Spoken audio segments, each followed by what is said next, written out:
কথায় বলে বিপদ কখনো বলে কয়ে আসে না, একে সামলানোর কেবল একটাই উপায়।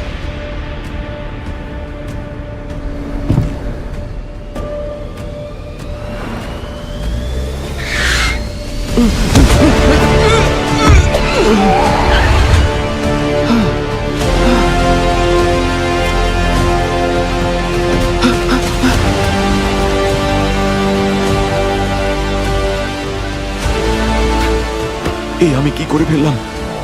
এ তো মরে গেছে।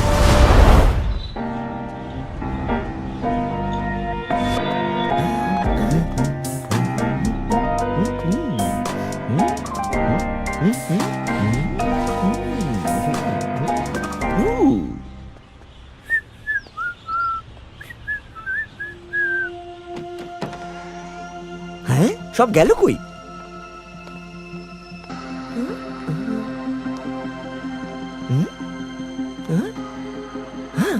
যা বাবা, ওভেনে কিছুই নেই।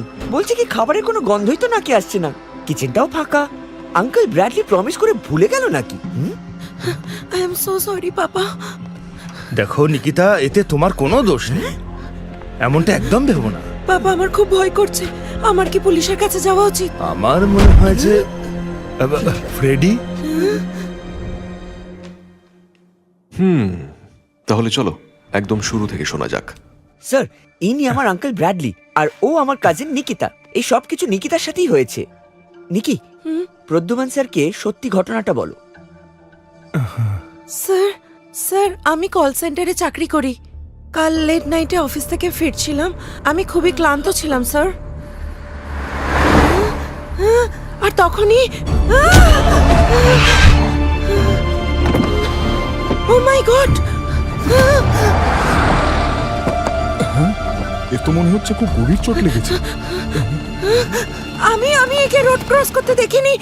জানি না হঠাৎ করে কোথা থেকে চলে এলো। হ্যাঁ হ্যাঁ, আপনি ঠিকই বলেছেন, আমিও দেখেছি। আপনার কোনো দোষই নেই ম্যাডাম। আরে, এ তো অজ্ঞান হয়ে গেছে আর রক্তও অনেক বেরোচ্ছে। যত তাড়াতাড়ি সম্ভব ওকে হাসপাতালে নিতে হবে। হ্যাঁ, আপনি ওকে আমার গাড়িতে শুয়ে দিন, আমি ওকে হসপিটালে নিয়ে যাচ্ছি। না না না না, এত রাতে একজন একা মহিলার পক্ষে এটা সেফ হবে না। আর পুলিশও আপনাকে অনেক প্রশ্ন করবে। ছেড়ে দিন। হ্যাঁ, আমরাই ওকে হাসপাতালে নিয়ে যাচ্ছি। না না, এটা আমার দোষে হয়েছে। ওর ট্রিটমেন্টের খরচা আমারই দেওয়া উচিত। প্লিজ প্লিজ শুনুন। সাবধানে রাখুন। আরে ম্যাডাম, আপনি চিন্তা করবেন না, হাসপাতাল এখান থেকে মাত্র 5 মিনিট দূরে। আপনি আপনার আইডি ডিটেলস আমাকে দিয়ে দিন, দরকার পড়লে আমি নিজে আপনার সঙ্গে যোগাযোগ করে নেব। হ্যাঁ হ্যাঁ, এই তো দিচ্ছি। আরে ম্যাডাম, কিন্তু আমিও যেতে তাড়াতাড়ি চাই আপনার আপনাদের আইডিটা দিন সঙ্গে। ব্যাস। আরে দাদা, আপনি আমার কথাটা শুনুন। আপনার সঙ্গে আমি আরে যোগাযোগ শুনুন, করে নেব, আমিও আপনি সাথে টেনশন যেতে করবেন পারি। না। আমাকেও সাথে চল, নিয়ে চল, চল। চলুন না। কিন্তু আমি বাড়ি ফিরতে পারিনি। আমি ম্যাপের সব থেকে কাছে হসপিটালের রুট দেখে সেখানেই সোজা চলে যাই। কি বলছেন ম্যাডাম? আজ সন্ধ্যের পর থেকে তো এখানে কোনো অ্যাক্সিডেন্টের কেসই আসেনি। ওই এলাকার আরো 3টে হসপিটালের খোঁজ নিয়েছিলাম, কিন্তু ওই ভিকটিমকে কোনো হসপিটালেই অ্যাডমিট করানো হয়নি। আজ সকালে নিকিতা যখন বাড়ি ফেরে আর আমি সব জানতে পারি, তখন আমরা ঠিক করি যে আমরা পুলিশকে সব জানাবো। আর তখনই কেউ দরজার তলা দিয়ে এনভেলপটা ঢুকিয়ে দেয়। এই হলো সেই ছবিগুলো, আর সাথে এই চিঠিটাও ছিল। কাল রাত 10টার সময় জগার্স পার্কে 20 লাখ টাকা নিয়ে আসবেন, নয়তো এগুলো পুলিশ স্টেশন আর নিউজ চ্যানেলে পাঠিয়ে দেব। ফটোজ ডিস্ট্রয় করার জন্য 20 লাখ টাকা চাইছে, নয়তো এই ফটোজ পুলিশ আর মিডিয়াকে পাঠিয়ে দেবে। ব্ল্যাকমেল করছে স্যার। আর তখনই ফ্রেডি বাড়িতে আসে। আর আমি আপনাদের এখানে আসতে বলি। এর মানে এই যে ওরা হাসপাতালে নিয়ে যাওয়ার নাটক করেছে আর সিসিটিভি ক্যামেরা থেকে ফটোজ বের করে আপনাদের পাঠিয়েছে। কিন্তু এসব জায়গায় সাধারণত গভর্নমেন্ট থেকে সিসিটিভি ক্যামেরা লাগানো হয়। তার মানে যে ব্ল্যাকমেল করছে তার কাছে এই ফুটেজের অ্যাক্সেস আছে। আমাদের কাছে ব্ল্যাকমেলারকে দেওয়ার মতো এত টাকা যে নেই। আপনি চিন্তা করবেন না, আমরা খুঁজে দেখছি এসবের পিছনে আসলে কে আছে।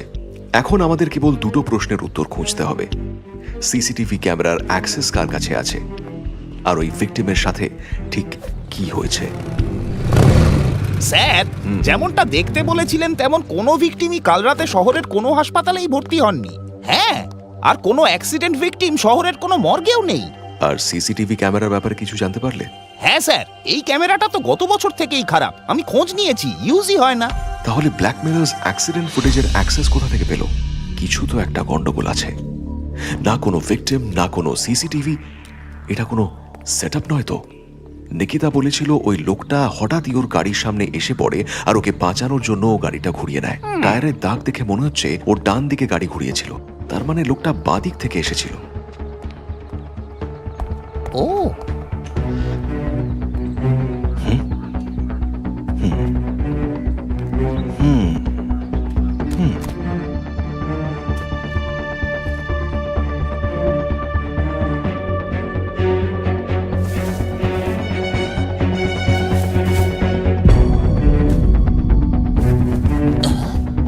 কোনো ঘাস, খালি চুইংগামের র্যাপার্স আর আধ খাওয়া আপেল। কেউ এখানে অপেক্ষা করছিল, হয়তো ভিকটিম। স্যার, নিকিতার গাড়ির ফ্রন্ট বাম্পারে যে রক্তটা লেগেছিল না, ফরেনসিক টিম কিন্তু সেটা চেক করে আর সেই ফেলেছে। রক্তের দাগ নকল, তাই তো?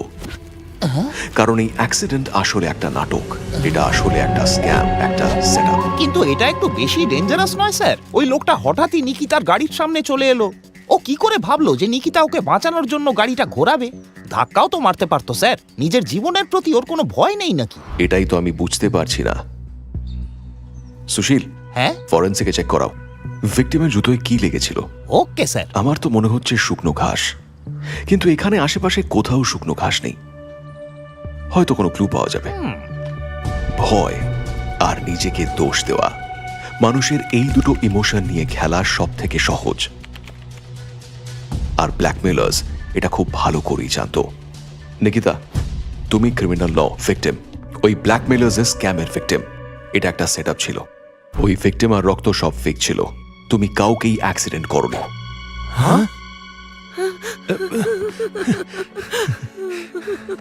সেদিন থেকে নিকিতা নিজেকেই দোষারোপ করে যাচ্ছিল। নিকিতার কোনো দোষ নেই, বরং ও ভিকটিমকে সাহায্য করতে চেয়েছিল। আচ্ছা নিকিতা, তোমার ভিকটিমের চেহারা মনে আছে? বা তাদের যারা তোমাকে হেল্প করার নাটক করেছিল? না তো, আসলে সবকিছু এত তাড়াতাড়ি ঘটে গেল যে আমি ভয় পেয়ে গেছিলাম। কিন্তু ওই বাইকের লোকটার মুখ যদি আমি আবার দেখি তাহলে হয়তো চিনতে পারবো। শুধু ওই লোকটাই ছিল যে আমার সাথে কথা বলছিল, কিন্তু সেভাবে কিছুই ডেসক্রাইব করতে পারবো না। স্যার, আমরা যে ওই শুকনো ঘাসগুলো পেয়েছিলাম সেটা ফরেনসিকের লোকেরা চেক করেছে। স্যার, ওটা মাটি ছিল না, ঘোড়ার পটি। আর এই লোকটা হয়তো এমন জায়গায় ছিল যেখানে শুকনো ঘাস আর ঘোড়ার পটি থাকে। তার মানে ঘোড়ার আস্তাবল। খোঁজ নাও এই শহরে বা আশেপাশে কোথায় ঘোড়ার আস্তাবল আছে, বা এমন কোনো জায়গা যেখানে ঘোড়া রাখা হয়।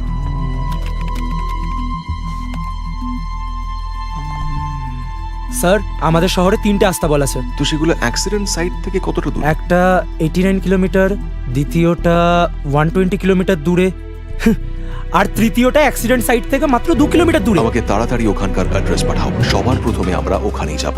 তাই ভিকটিমের ইমেজের কি স্ট্যাটাস? স্যার, এটা সিসিটিভি ইমেজ। খুব ক্লিয়ার নয়, কিন্তু আমি এটা তাড়াতাড়ি ক্র্যাক করে ফেলবো। ঠিক আছে, আমাকে আপডেট দিও। Yes sir. গাইস, আমি রিসার্চ করছিলাম যে ওই এরিয়ায় আর কোনো স্ক্যাম হয়েছে কিনা। আমি কিছু লেটেস্ট আর্টিকেল পেয়েছি, 8 মাসের পুরনো। কেউ পুলিশে কমপ্লেন করেছিল, কিন্তু কোনো ক্লু পাওয়া না যাওয়ায় কেস আর এগোয়নি। হয়তো বাকি লোকেরা ইনসিডেন্ট নিয়ে কোনো রিপোর্টই করেনি। বলছে কি ভয় ব্ল্যাকমেলারকে টাকা দিয়ে দিয়েছে। What do you say man? Crack করে ফেলেছি ব্রো। হুম? এর থেকে ক্লিয়ার ফটো আর আসবে না। নিকিতা, তুমি কি এই লোকটাকে চেনো? তুমি ওই রাস্তায় যাওয়ার আগে কোথাও কি দাঁড়িয়েছিলে? যদি এটা স্ক্যাম হয় তাহলে কেউ তো এই ক্রিমিনালদের বলেছে যে নতুন শিকার আসছে।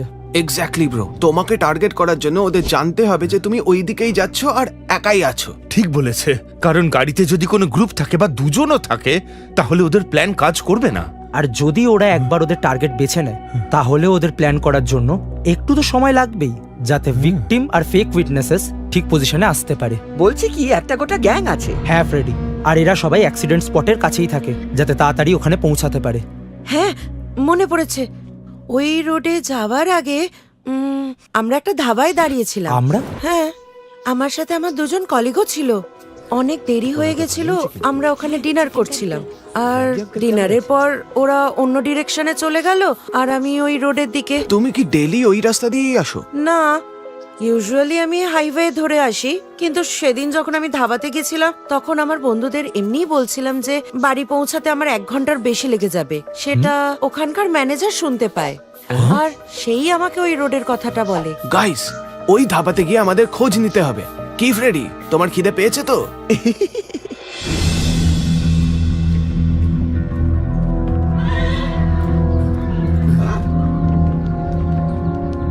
Hello sir, how can I help you? আসলে আমি শুনেছি যে এখানে নাকি হর্স রাইডিং শেখানো হয়। আমার নেফিউ ফ্রেডি শিখতে চায়।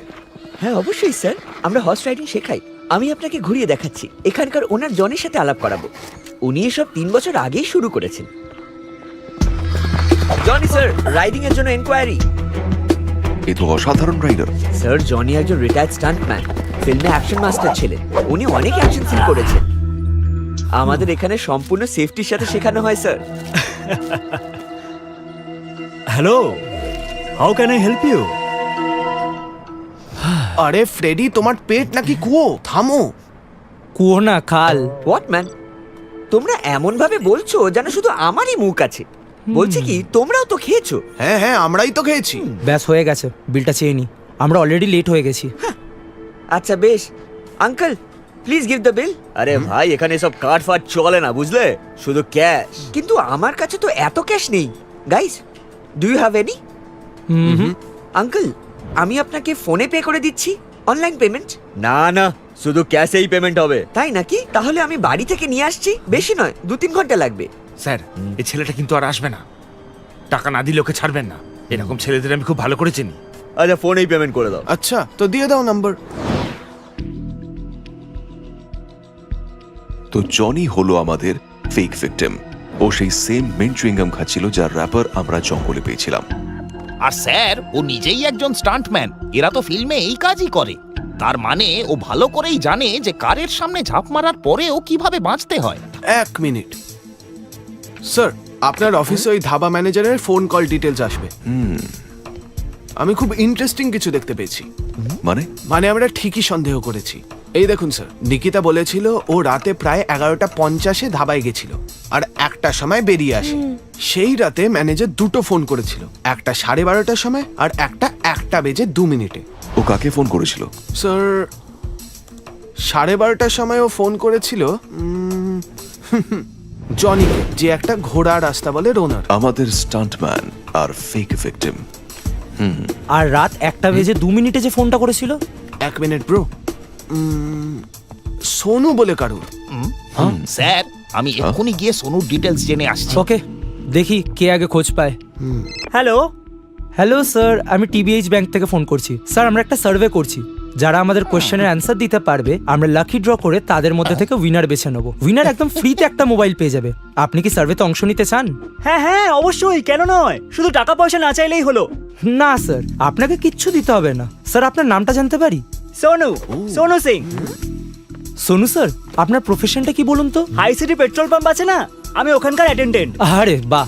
স্যার, এবার আপনাকে একদম শেষ প্রশ্নটা জিজ্ঞেস করছি। হ্যাঁ, বলুন। আপনার ওয়ার্ক অ্যাড্রেস? হ্যাঁ হ্যাঁ, লিখে নিন।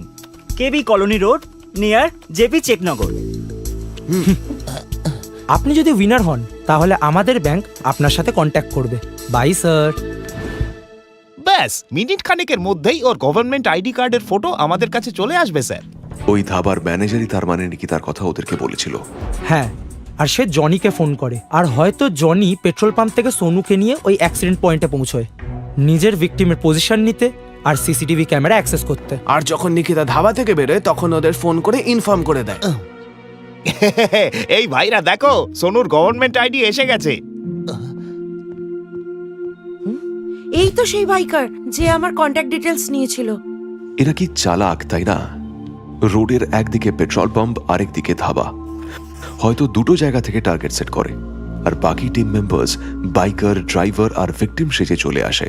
স্যার, এদের সবাইকে তাড়াতাড়ি অ্যারেস্ট করুন। আমাদের কাছে কোনো রিয়েল এভিডেন্স নেই দয়া। আমার হাত আইনে বাঁধা। কোনো ওয়ারেন্ট ছাড়া আমি ওখানে রেডও করতে পারবো না। স্যার, কোনো তো একটা উপায় হবে। স্যার, আমরা যদি গিয়ে ওদেরকে হাতে নাতে ধরি, মানে ওদের সামনে ফাঁদ পাতবো? গ্রেট আইডিয়া সুশীল। আমি হব ওদের পরবর্তী ভিকটিম। স্যার, আমি এই সব কিছু রেকর্ড করবার জন্য ডিএসএলআর ক্যামেরা ইস্যু করে নিচ্ছি। আসলে ব্যাপারটা হলো যে অনেকদিন ধরেই ওটা ইউজ করতে চাইছিলাম। ওটা এত দামি যে ডিপার্টমেন্ট ওটার গায়ে জিপিএসও লাগিয়ে দিয়েছে। তাহলে চলো খেলা শুরু করা যাক। আরে এ তো মাথা খারাপ করে দিল। স্যার, কোথায় যাবেন? ভাই, তুমি প্যালেস প্যাভিলিয়নের রাস্তা চেনো? ওখানে আমার বোনের বিয়ে, অলরেডি অনেকটা লেট হয়ে গেছে। আমি একটা শর্টকাট রাস্তা চিনি স্যার, একটু এগিয়ে গেলে সরু একটা রাস্তা আছে, ওটা দিয়ে গেলে আপনার লোকেশনে 30 মিনিটে পৌঁছে যাবেন। আরে বাহ, থ্যাংক ইউ সো মাচ।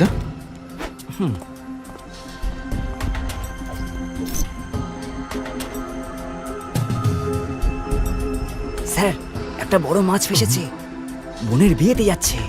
পোশাক আর গাড়ি দেখে বড়লোক মনে হচ্ছে, আমি ওকে রাস্তা বলে দিয়েছি। এবার তাড়াতাড়ি কাজ শুরু করতে হবে স্যার।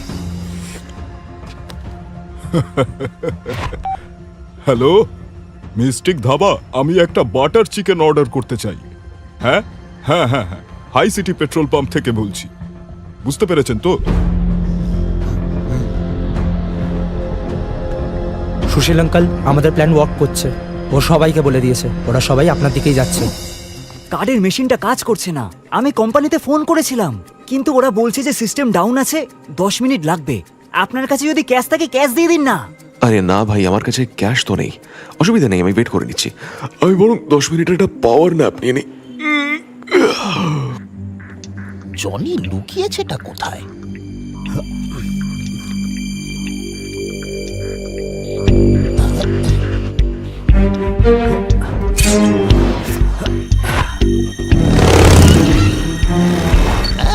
এই তো এসে গেছে জন।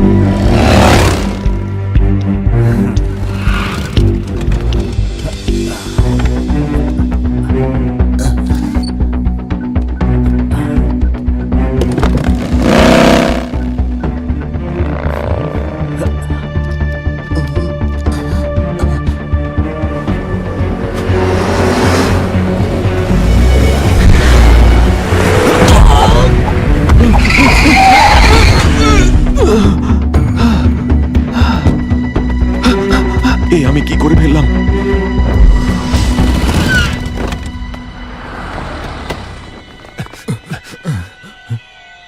এর তো পালস চলছে না, এ তো মরে গেছে। আপনি চিন্তা করবেন না দাদা, ওকে আমরা এক্ষুনি হাসপাতালে নিয়ে যাচ্ছি। ভয় পাবেন না। আমি সত্যি ওকে দেখতে পাইনি। আমি কোনো বিপদে পড়তে চাই না। আরে দাদা, আমরা ওকে হসপিটালে নিয়ে যাচ্ছি, সব ঠিক হয়ে যাবে, একদম ভাববেন না। শুধু আপনার কন্ট্যাক্ট ডিটেলসটা দিয়ে দিন, দরকার পড়লে ফোন করব।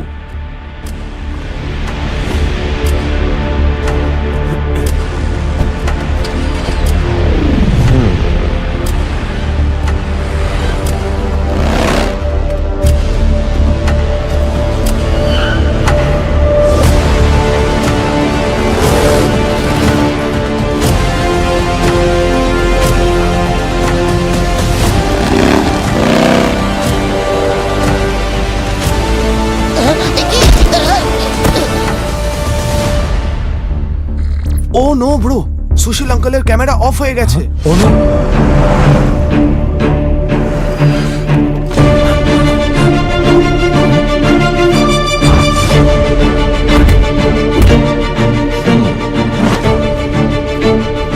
আরে সুশীলের ফোন। ওরা সুশীলকে কোথায় নিয়ে যেতে পারে? স্যার, আমার কাছে একটা আইডিয়া আছে।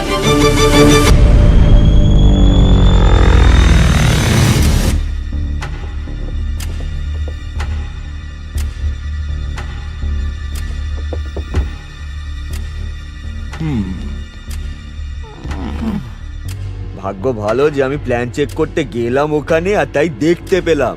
এই পুলিশটাকে নিয়ে এবার করবোটা কি? এবার সবকিছু বন্ধ করে আমাদের লুকিয়ে পড়তে হবে। আমি বলি কি, এটাকে মেরেই ফেলি, আর কিছুদিনের জন্য আমরা গা ঢাকা দিই। কিন্তু তার আগে এই ক্যামেরা থেকে সব প্রমাণ লোপাট করতে হবে।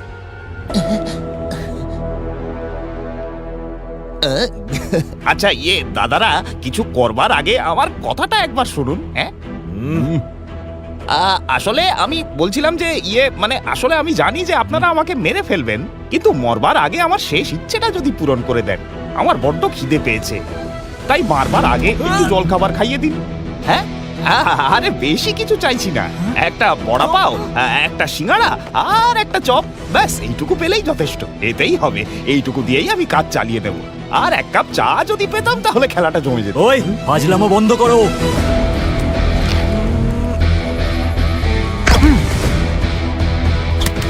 এটা কে মারলো? কে ওখানে?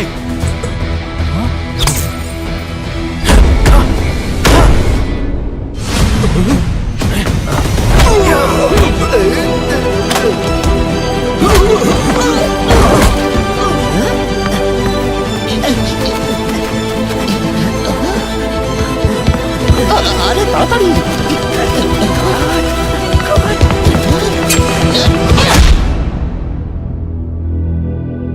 তোমরা আমাদের খুঁজে পেলে কি করে?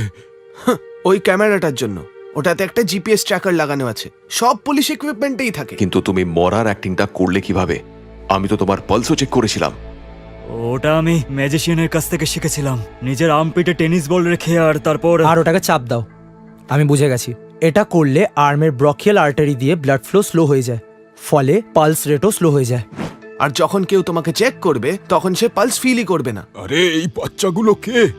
বেশি চালাকি করো না, বুঝলে? ওদের চালাক সাজার দরকার নেই, ওরা এমনিতেই চালাক। সুশীল, ব্যাকআপকে ফোন করো আর এদের জেলে ঢোকাও। আমার মাথায় একটা নতুন আইডিয়া এসেছে। এত বড় কিডন্যাপিং এর পর সুশীল আঙ্কেলের নিশ্চয়ই খুব খিদে পেয়েছে। যাওয়ার পথে যদি আমরা পিৎজা কিনে নিই। জীবনে কিছুই ফর গ্রান্টেড নেওয়া ঠিক নয়। যে কাছে আছে সে সর্বদা কাছেই থাকবে এমন কিন্তু নয়। আমরা কাকে কখন হারিয়ে ফেলবো জানি না, আর আমি এদের কাউকেই হারানোর কথা ভাবতেই পারবো না। আমি ইন্সপেক্টর প্রদ্যুমন, সিআইডি।